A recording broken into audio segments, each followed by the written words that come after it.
कर रहे हो क्या? आत्मा के योग के लिए क्या करना चाहिए, उससे क्या फायदा, नकारात्मक विचार से क्या नुकसान है। तो इसे एक एग्जाम्पल है कि एक राजा और एक बनिया बहुत दोस्त, बहुत अच्छे तरह से रहते थे एक साथ, उनके बातों को इनको विचार होता था। लेकिन कभी कभी किसी घर में एक प्रियजन द्वारा नकारात्मक सोचने से उस व्यक्ति को कितना प्रभाव पड़ता है। लेकिन उन्हीं के कुछ साथियों के साथ खराब मिलने के बाद में उनको यही बताया कि भाई आजकल व्यापार ठंडा है, लकड़ियां बेचता हूँ, ये बेचता हूँ, लेकिन परेशान हूँ, मेरे इतना स्टॉक जमा हो गया, पूरा पैसा फंसा हुआ, मैं कैसे करूं। तो बाद में उसने पूरा जब अपना खंगाला तो उसमें दिखा कि चंदन के जो लकड़ियां है बहुत अधिक मात्रा में, तो चंदन की लकड़ियां बहुत कॉस्टली होते, बोले ये बिकते नहीं है, इसलिए मेरा पूरा व्यापार डाउन है। तो बोले भाई ये कौन चंदन की लकड़ी करे, किसी को भी चाहिए पूजा पाठ के लिए छोटा सा टुकड़ा खरीदता है, लेकिन पूरा थोक भाव में कौन खरीदेगा, इतना अधिक तुमने खरीद लिया, अब ये स्टॉक हो गया, तुम्हारे लिए गले के हड्डी पर गई। तो बोले मैं यही सोच रहा हूँ। तो आप उसको सोचिए, तो वो इस तरह से बात कर रहे तो नेचुरली नकारात्मक विचार आएंगे। तो उन्होंने बोला कि भाई इसका सभी उपयोग कब होगा कि ऑर्डिनरी लकड़ियां जलाने के लिए काम आती है जब कोई व्यक्ति मर जाता है, और जिस दिन राजा जैसे बड़े लोग मर जाएंगे उसके बाद ही चंदन के वृक्ष लकड़ी का काम आएगा, अदरवाइज ऐसी पड़ा रहेगा। अब उसके दिमाग में क्या आ गया, वो इतने अच्छे उनके साथ व्यवहार था, लेकिन सबसे पहले तो अपने अच्छे विचार और अच्छे जो नजदीक घर में रहते हैं अपने, जो नियरेस्ट डियरेस्ट बोलता, उन्हीं के बारे में कुट्राघात होता है। तो सोचने लगा परमात्मा करे भैया राजा मर जाए तो क्या होगा, मेरा चंदन की लकड़ी बिकेगी, उसको राजा से मतलब नहीं, उसको चंदन की लकड़ी सदा।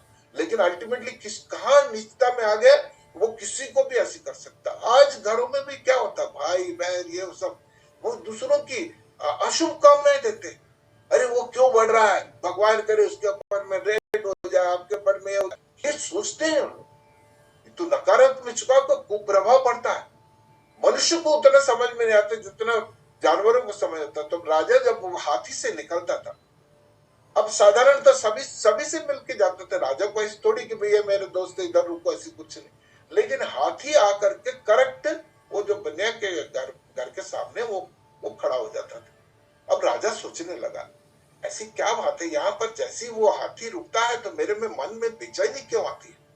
उसे शक हुआ कि भाई ये जो विचार है कहीं गलत तो नहीं मेरे बारे में सोचता। तो गुप्तचर द्वारा भेजा गया, तो गुप्तचर ने बता दिया, बोला हाँ सर वो हमेशा रोज आपकी कामना करता है कब राजा मर जाए। तो उसको कारागार कर दिए, वापस आए, उसका पूरा व्यापार खत्म, उसका हालत खराब, सब चीजें।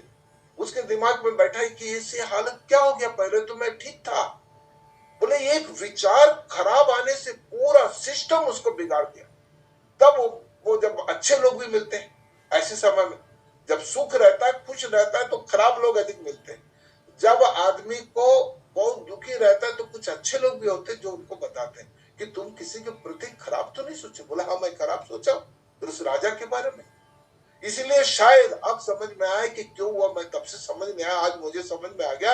मेरे खराब विचार के कारण मेरे राजा के साथ में बहुत खराब व्यवहार हुआ और वो मेरे को जेल में भी डाल दिया, मेरा हालत भी खराब है, आज मैं पूरा व्यापार से बिगड़ा।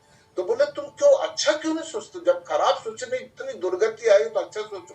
तब उसने अच्छा सोचने लगा, हे परमात्मा हमारे राजा के कोई दोष नहीं, मैं ही दोषी हूँ, मैं भगवान करे वो बहुत अच्छा रहे, और मैंने जो भी उनके लिए खराब सोचा कि मुझे बहुत बड़ा पनिशमेंट मिल गया, भगवान वो अच्छा रहे अच्छा रहे। तो बाद में देखा गया कि जब राजा आया तो उसको लगने लगा रही इधर तो फिर शायद सुधर गया। तो उन्होंने फिर हंसते हुए उसको बोला कि भाई तुम्हारा व्यापार वगैरह सब खराब हो गया तो उसके लिए कुछ मदद करना। बोले प्रभु क्या मदद करेंगे, बस ये चंदन की लकड़ियां।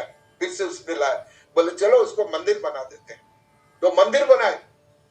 अब पैसा लेने की बात हुई तो वो बनिया वो भी बोलने लगा कि राजा साहब आप तो अपना कोष से, राजकोष से तो पैसा दे रहे, लेकिन आधा पैसा हमारे इस व्यापार से जो फायदा हुआ वो भी मैं उसमें डालता हूं। तो बोले क्यों, तो बोले उसने साफ साफ कहा जब खराब बात सोचने से इतना हुआ तो अच्छी बातें सोचने से शायद कितना फर्क पड़ेगा। बस इतना ही है कि दोनों मिलकर के उस मंदिर का निर्माण किए।